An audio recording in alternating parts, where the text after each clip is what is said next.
Welcome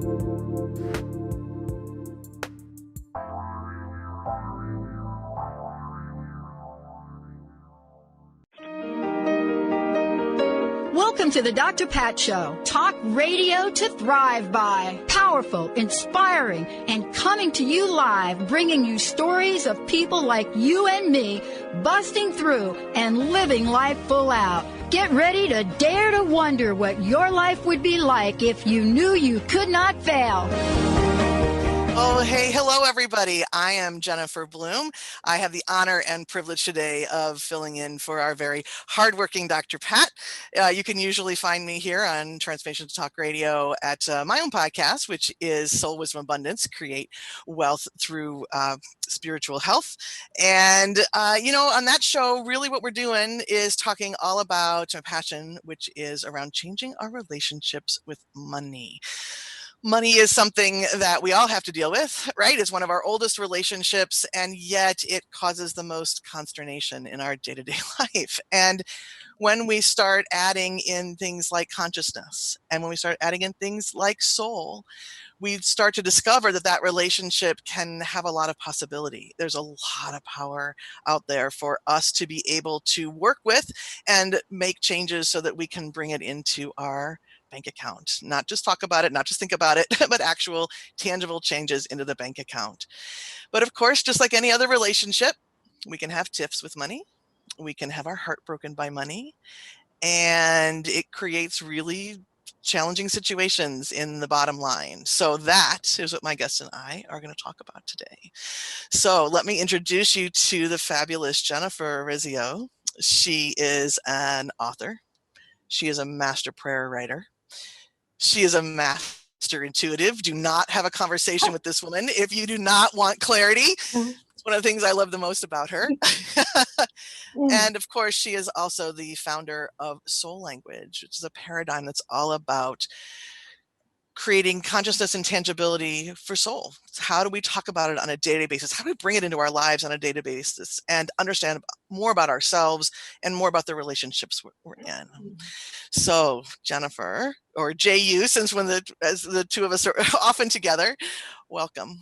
Thank you so much. I'm so excited and honored and glad to be hanging out with you and talking to you, and kind of speechless about the introduction. So thank you. Yes, of course. Of course. Well, we are certainly practiced in having these conversations. This is something that's near and dear to both of our hearts. We've done a number of classes together on this topic and continue to have conversations about it. So I suppose, though, the best place to start is at the beginning. So let's talk about this idea of money heartbreak and what that really is. So, well, I'll start by asking you, what do you think about when you think about money heartbreak? I think it's the same thing with a heartbreak across the board. It's that feeling when you think about a subject or a person or a situation where you actually can feel your heart hurting. It's that feeling of restriction. It's that feeling of overwhelming not enough and pain and suffering. It's that feeling where you don't know or believe or can see yourself feeling differently about a subject. And I think so many of us are silently carrying around that heartbreak and not even aware of that we're having that relationship, that we're having that feeling with money. And you can't create anything new when you're creating based on heartbreak. You're kind of creating on like this quicksand, this movable object that you don't have any sure footing on. Yeah, very well said. And I think that, it's a really good point about us not really being aware that we actually have heartbreak around money. I think that, anytime you listen to music about money or you watch movies or read books, right, people are always have a lot of really unpleasant things to say about money. We got to work really hard. We have to earn it. We have to deserve it. So there's a certain amount of pain, I think, that's expected around money in ways that we don't expect pain in other relationships. Agreed. And, also the flip is true as well. I read and listen to these series of books and about Stone Barrington, which it's a mystery. You know how I love those. Yes. And he's got all the money in the world, and he just throws around money. And every time he's throwing around money, the first couple of books, I was like, what is he doing? Like, how can he just do that? Like, what does he mean he gets to have like a $50 steak every night? Like I couldn't breathe, right? It's fiction, it's a book, right? Like, but that was also telling me like, oh, there's some serious heartbreak there that I don't believe at that point that I could have that relationship. So I think we just expect it. I think that if you're not actually actively pursuing kind of coming to alignment or healing yourself around that heartbreak, you're going to be creating based on that heartbreak. And with a relationship heartbreak, right, you have a very vivid and clear kind of experience of it. But when money is broken your heart, you suffer, but you kind of just shove it aside and try to move on instead of dealing with that pain. And then when someone is spending money hand over fist, so to speak, or having pain in money, and we witness it, whether it's in movie or in real life, we're reactivating that pain and not consciously aware of how kind of much damage we're doing with ourselves. True, right? Because creation really comes down to, and when you boil down all of the different laws, it really comes down to expectation, right? What is it that I truly expect? And I mean, there's a lot more we could say about it, but that's a bottom line. Yeah. And if we have had the sprinkling of painful situations, then that's what we expect. So we either don't do anything about it, or we just sort of go along thinking, well, that's the way it's going to be, whether there's a trickle of money, or even if you're somebody who, is working 80 hours, 100 hours a week to bring in all the cash that you want, but there's still that pain, there's still that expectation that it's going to be something that's going to be hard. Yeah, and you know what I find fascinating is that when we're kind of dealing with that or not dealing with it, we are tainting the well. So we're not even aware of how much we're kind of adding that. And you talked about having neutrality or expecting it. And as a master prayer writer, I know that every word is a declaration. It's a kind of a nail in that kind of construction of what you want to create. So, I've now become fiercely aware of when I'm declaring lack, or when I'm on heartbreak, or when I'm declaring, that I'm an unlimited being. And I think so often we get to play with situations so we're not, it's not a do or die situation. Absolutely. Absolutely. And so, some of the things that can create heartbreak, let's just chat about that a little bit, just to be, to bring it into clarity. I mean, you can have things like, you can have extremes, right? Bankruptcy, which I have played around with myself. It can be losing a job. It can be getting an inheritance and then having that inheritance go away. Or not getting one. Or not getting that inheritance you thought you were going to get, right? It can be having a disagreement between colleagues, right? I mean, there's lots of different ways that money can sneak in there and start to break your heart. Yeah, I've had the $5,000 contract break up. Like, what do you mean you don't believe in this work? We signed the contract. Well, technically I signed the contract, so I'm on the hook for the $5,000. Like, Yeah. what? And I think so often, especially if growing up, if your parents have been fighting with money, you're going to see a lot of that heartbreak right out in the open and not have the consciousness or the tools to go, wait, no, that's not mine. Or I don't need to ingest that. I don't need to build on that. There's a lot of ways that money, and we're not talking about money, we're talking about our experience with it and our thoughts around it, can actively break our hearts. Yeah. Yeah, absolutely. And that's a really good point. It doesn't even have to be ours to start with. Right. And if you have a family history with difficulty with money, or even parents who disagreed with handle that money, right? How much money was to be saved? How much money was to be spent? Should you go on vacation? Maybe you had a parent that controlled around money, right? That somebody was supposed to only have an allowance, or spent money in ways that they didn't think the other person should. All of that gets absorbed into our really young minds that are just like a sponge. Yeah, I grew up with two parents that were both bankers. Mhm. And periodically in my 20s, I would go off, and that is the correct terminology. I would yell at bank tellers, like, oh, maybe I should deal with that, right? Maybe. You know? So it's really about just being this era of discovery without judgment and without blame. And so you can kind of create this unification between you and this thing called money, which is one of the divine's amazing resources for us. Absolutely, because the opposite of money heartbreak, at least to me, is this understanding of wealth consciousness. And within that idea of wealth consciousness is that ability to connect in with the divine and really have that unlimited showing of financial resources. Yeah, and because you have that connection, you don't really care.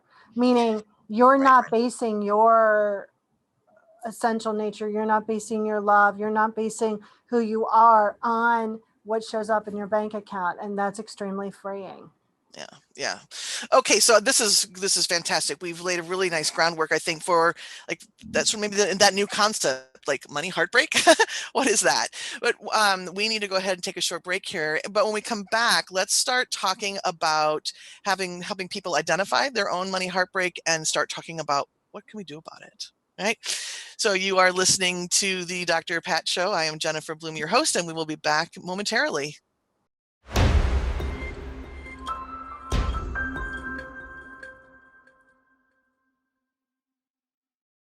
Great choice. Great choice, Betty. Thank you. All right. I'm Jennifer Bloome. We are back from break. I've got my guest here, Jennifer Urezzio, and we are talking about heartbreak and money and where it comes from. So, all right, I think we've covered that pretty well. So let's how let's talk a little bit about how it actually shows up. Like, when you are living from this place and creating from this place of heartbreak, what kinds of things are going on in your day-to-day financial affairs that are causing disruption in what could be coming into your bank account? I think it's the constant worry, Mm-hmm. the constant when's the next dollar going to come. It's that constant juggling to, as they say, steal from Peter to pay Paul. I think I'm using the right saints. It's that feeling of that you are at this war with relationship with money, that money has some sort of power over you, that only those people get money, that it's all those feelings of that wanting, longing, desire, and never going to be able to attain it. That's what I've seen for myself and others around heartbreak and money. Yeah. I would agree with all of that. And I'd add to it a little bit of the, financial blinders. Like, I just, I don't even want to look at it. I could tell when I was in the midst of really bad heartbreak when the letters from the IRS or bills started to stack up, and it was terrifying to even open them, and I would open one and it would just be, hey, we had a phone conversation, blah, blah, blah, blah, blah. I'm like, oh, okay. Right. But there's a lot of power. And you mentioned that, right? And I think that's an important part to speak about, that we give so much power to money and to the them and the they, whoever them and they are, that's in control, right? We forget that we are actually in control, which leads to things like letting the bills stack up and or the opposite, right? Which is, I feel really awful, so let's go spend some money, right? That's another way. It's really separating ourselves from our consciousness around money. Yeah. That is what's showing up. Yeah, and it's also, it's always like another sign is that you're trying to find money in all the wrong places, right? Like, you're desperate for it. Yeah. And so you're having all these bad relationship experiences with money. So, one of the things that I did when I was in my 20s and 30s, I would constantly lose my wallet. And not small lose my wallet, like in the house, like lose it at the airport, Ugh, yeah. or put it in my luggage somewhere and then I can't find it because I can't remember I put it in my luggage. And then I have to ask people to, like, because now I don't have my credit card, so can you pay the bill and I can pay you back? Like, still makes me cringe a little, Yeah. right? Like, oh. And so that was, I was really uh that was really one of my big things. I would constantly lose money and lose like all of the things geared towards money. Yeah. I think that, if people are asking themselves, oh, is this me? Do I have heartbreak? I think one of the really easy, one of the easiest things to say is, how does it make you feel when you're with money? Overall, what's your experience? How do I feel? Like, woohoo, this is fun, or no, this is painful. I cringe. I feel that knot in my stomach. I have that weight on my shoulders. And if that's your reaction to money, that's pretty good bet that there's been some heartbreak in your past. Yeah, I used to cringe. I don't cringe. I mean, there's always more expansion. Don't get me wrong, everyone. Of course. Right? But I've taken to leaving money like in the console of my car. My mother the other day looked in my, like, I opened my purse and she's like, "What's with all that?" Like banker, ones and 20 all munched up. I'm like, "What do you mean?" She goes, "There's money all." I was like, "Yeah, I just leave it." Like those kind of things, which crack me up. And the other day I had this thought, like, well, am I disrespecting money or am I letting it flow free? So I had a little conversation.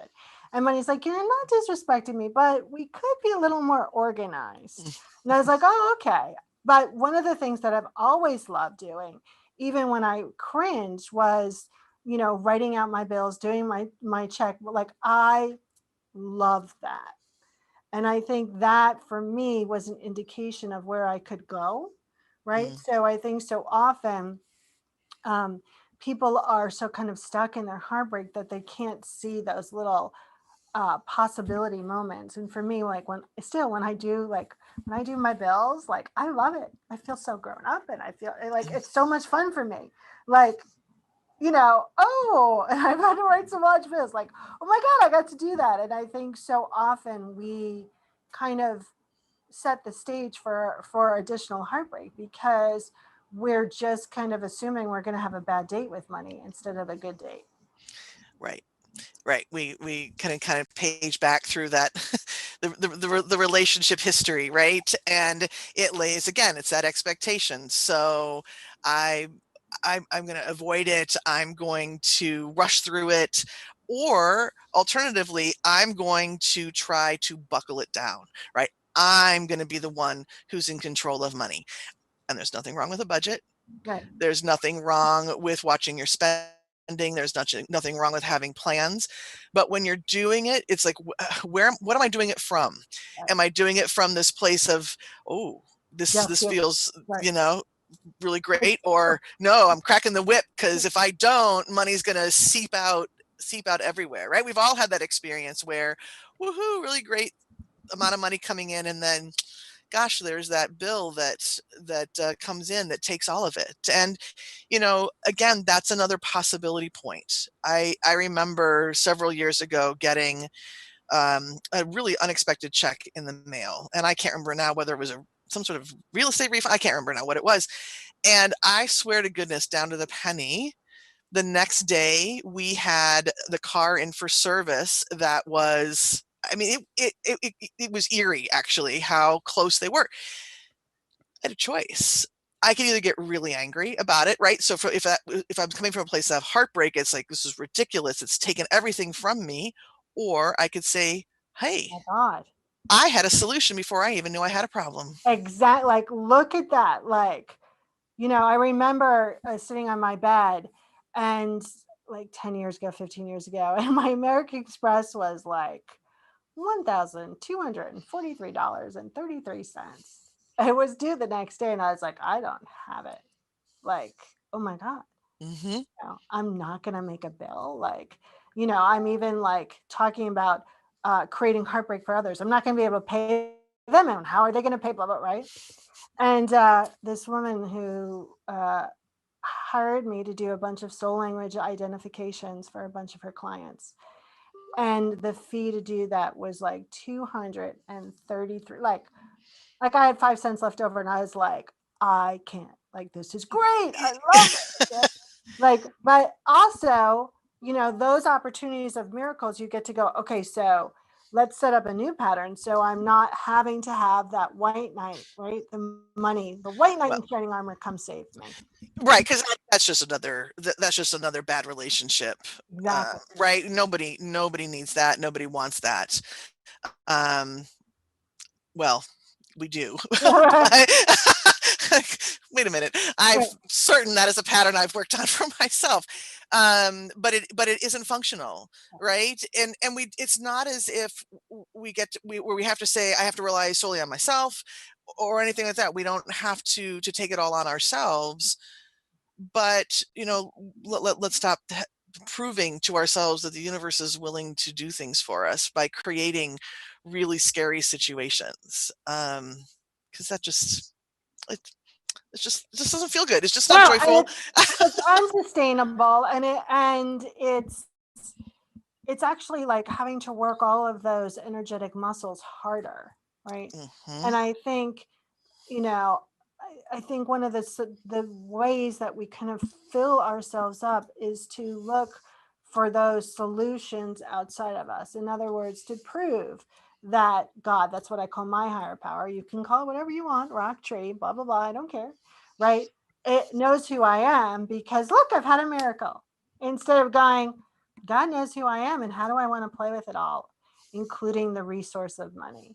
And I think that is, I think that happens because we're not willing to do the consistently inner work and grow that relationship.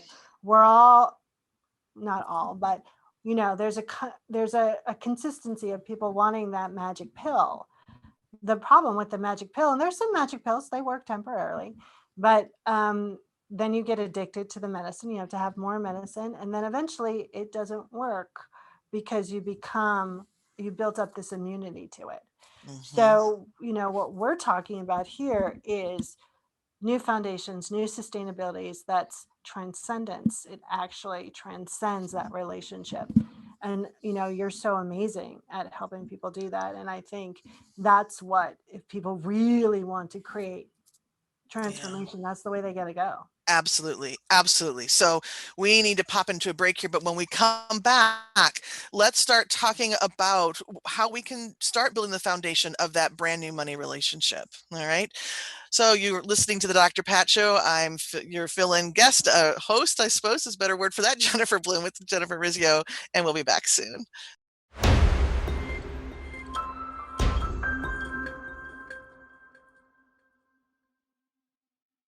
Fantastic. So you are listening back with me, Jennifer Bloome, filling in for Dr. Pat and my guest, Jennifer Urezzio. And we are talking all about the heartbreak of money and what it can look like in your day-to-day life. And now let's get to the solution. We kind of got going in that direction before we went to break, but let's really dive in and start just talk about how can we start to turn this dynamic around. So anything that we've been doing for a long time has some pretty significant momentum behind it, right? I mean, we, our thoughts, our actions, they really, they push us forward. And so what we want to do is ease that momentum back and start momentum towards a brand new understanding. And I think that, one of the issues here is that because our history with money starts when we're so small, we don't even realize what's possible, right? What's possible is as we talked about, is kind of how our family has handled money. And so really part of that process of starting the new momentum is understanding that there's something so much bigger possible in our relationship with money than we've ever allowed ourselves to think about. Yeah. As you were talking, I was reflecting back to my best friend. He's just turned 15, but when he was little, we would play drive up. Of course, I was the window girl. And he would drive up and he would do his order and he would go like this. And I was like, what is this? And he goes, it's my American Express card. Now he's 4. Oh my goodness. And I was like, well, don't you have any cash? Don't you have any money? Is it the black card? Because it's the black card. It goes everywhere, right? But like, Yeah, okay. And I'm He's a like, baller. He's a baller. but I'm like, so he's like, no, I have my card. And I was like, oh, okay. So I took Aaron aside. I was like, listen, you got to show this kid what money is, because he just keeps handing me this card. And I don't think he understands, and though he's 4, that he's going to have to pay that card back. Right. So she's like, okay. So we gave him money, and then everything was $3. I have $3. No, you have a 1 and a 1. No, I have $3. So I think that there is this way to re-educate ourselves, both on an energetic internal and external level. I think that people don't really kind of understand money in the tangible way, in the energetic way. And so I think the first thing that we always do is kind of have that conversation with people about, what are some of those fundamental beliefs or themes that you had in your family, and why are they really not true? Like, why are they based on experience rather than true? What's newly possible there, and how to go about healing that divide inside of you around having your heart broken as a little kid. Yeah, absolutely. And beginning to understand that just because it happened doesn't mean that it is true, in the sense that it's truth with a capital T. Right. It was an experience with a small e, and not truth with a capital T. And the truth with a capital T is you can arrange your flow of money in whatever way you want. And I love, one of the things that I absolutely love about money, and I came to this kicking and screaming, you know that, but money is a phenomenal teacher of the divine. Yeah. And it's powerful because you get real results in real time, right? If we say we want to connect more, it feels good and I feel closer and all of that. And with money, I can literally watch my bank account go up and down. Mm-hmm. And so as we acknowledge that money can be here as a way to learn, and not because we need to learn something. I don't mean that, but it is our way of learning how to reconnect at a brand new level. Yeah, it's direct relationship about how you feel about yourself and your connection with the divine. Yeah. No judgment, by the way. So, so often people use that to abuse themselves. I'm not good enough, blah, blah, blah. But what it's really teaching you is how you're using your energetic declaration of how to bend the universal goo in the direction you want it to go. And so when you kind of start to play with that, and listen, we all need reminders, and you need those tools and practices that are going to remind you about this. One of the things that I love to do with clients is to do the penny game, like get 100 pennies, right? Put 3 cups. When you're thinking about, something painful with money, you drop the penny in a cup. When you're thinking about expansion, you drop a penny in a cup. And when you are worried about the future, you drop a penny in the cup. And at the end of the day, let's see how many pennies you have in expansion. Very tangible to show you where you're putting your money energy in a very clear way. And then you can start to go, okay, so I had this thought. Okay, so what's really true? How do I know that is the true, actually, with a big T? And what new choice energetically can I make in this moment? Yeah. And I think that, a lot of times when I start working with people, they want the to-do steps, right? What am I going to do? How am I going to get back out there? What is it how do I move money around in the real world?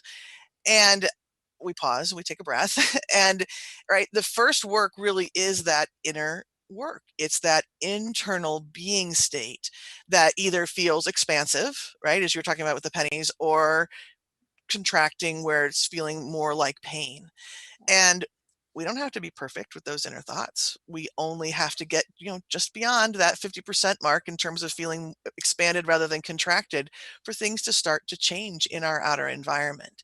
So part of healing that heartbreak is giving yourself permission to do that inner work, Yeah. and to know that every moment that you spend in a feeling state, in feeling expansive around money, is creating, I can feel the God goo at this point, changing and shifting and changing. But even if you could imagine that, or you know that as you are in that space of thought, in that expansive thought, that you are literally making changes that are going to, right, that are going to come into the bank account at a later time. Because there's no, let me be careful about how I say this, because there's no magic here, right? We're working with the laws of the universe, and yet there's all kinds of magic because Yeah. we're working with the laws of the Right. universe, right? And I think it's about being consistent again.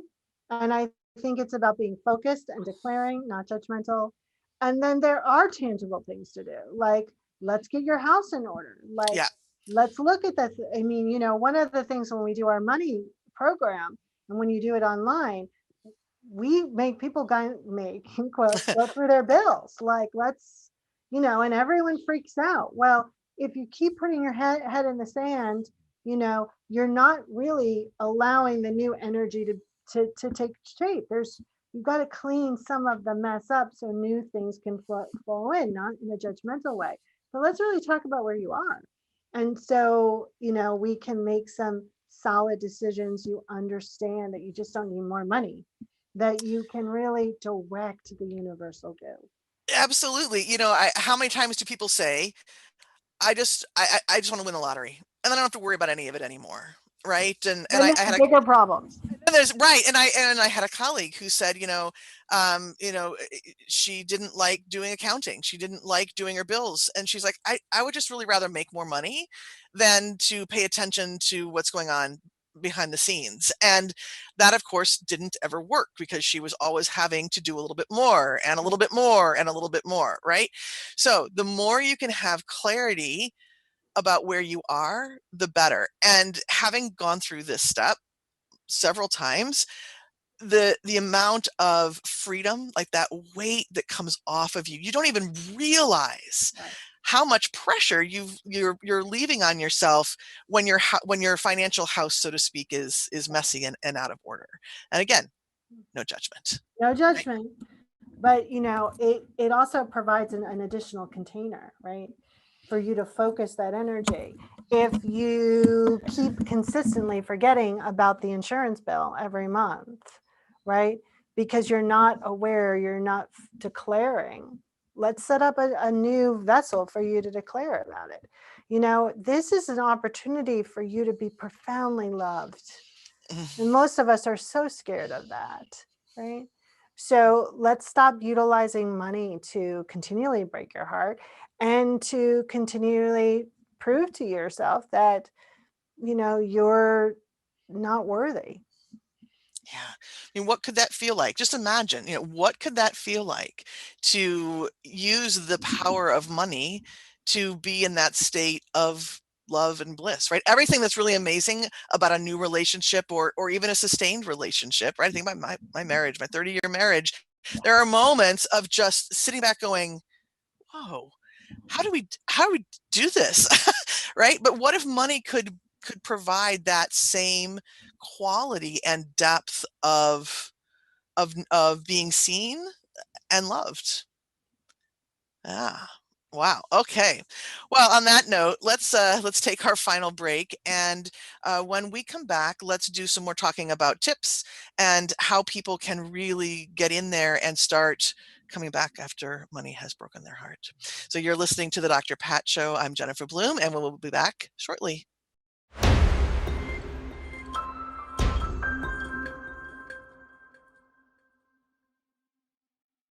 Ah, yes, the classic, the classic.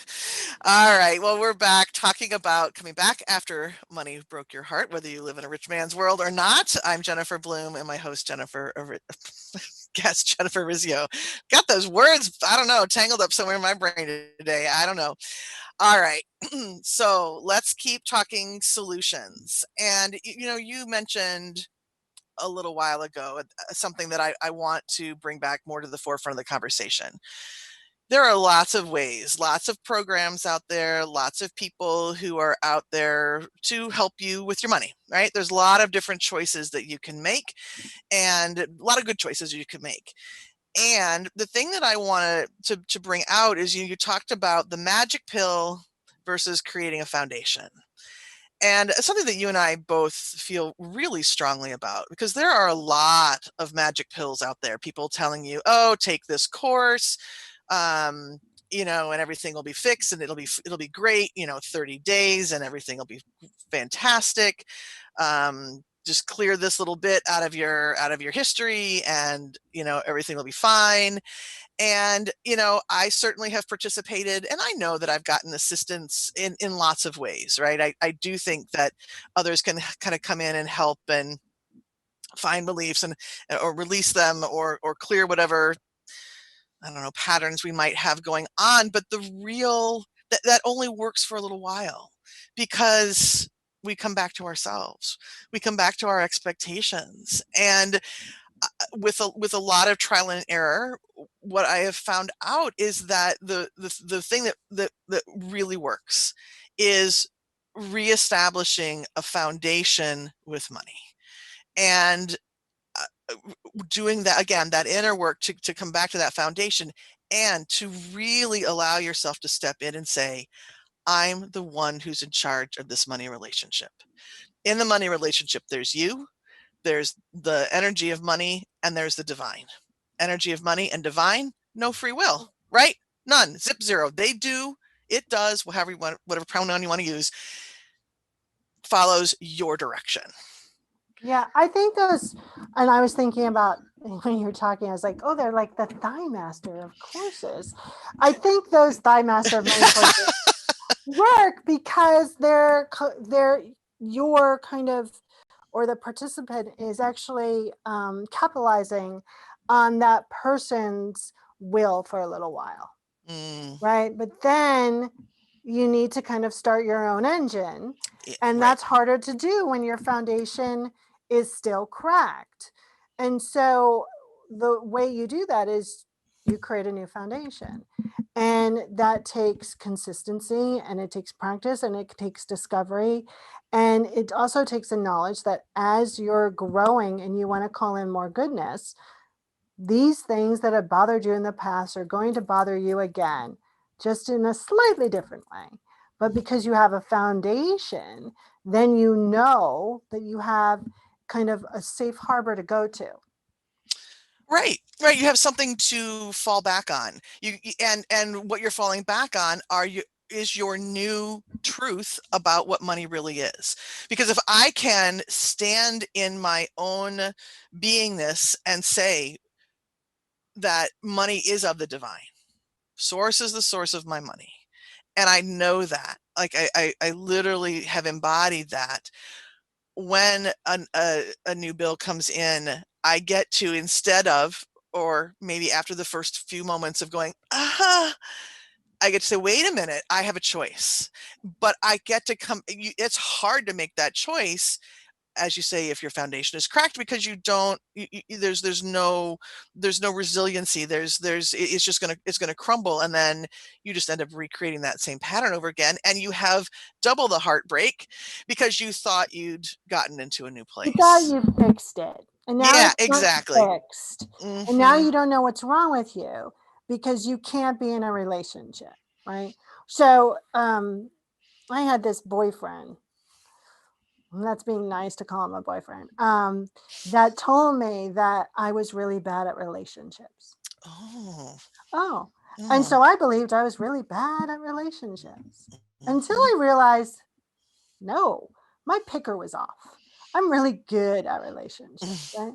I'm consistent and I care and like I show up and all of those things. And I think it's the same thing with any type of relationship. And since your relationship with money is a reflection of how you feel about your own divinity and the divine and receiving that much love, right? Those foundations need to be fixed.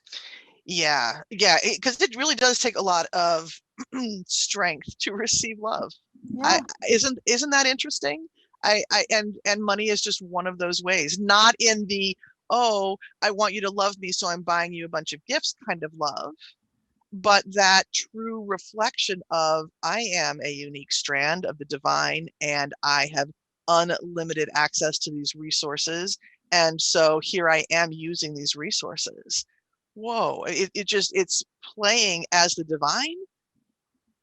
That's, I would have said crazy at one point, but it's crazy good. Yes? Yeah, totally crazy good. And I think that's why people to start to have that new foundation really need to start to look at that relationship between them and the divine. And what do they really think about the divine or feel about the divine? Do they treat divine like Santa Claus? Naughty or nice list. Yeah. Is it So the true. white knight in shining armor? Is it, oh, I know that's out there, but I can't name it, or it doesn't work, or, I know I'm supposed to feel something.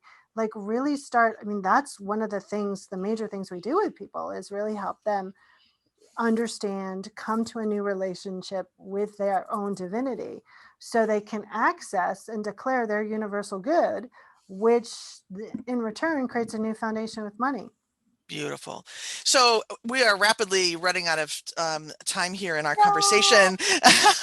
So you and we could talk about this for days.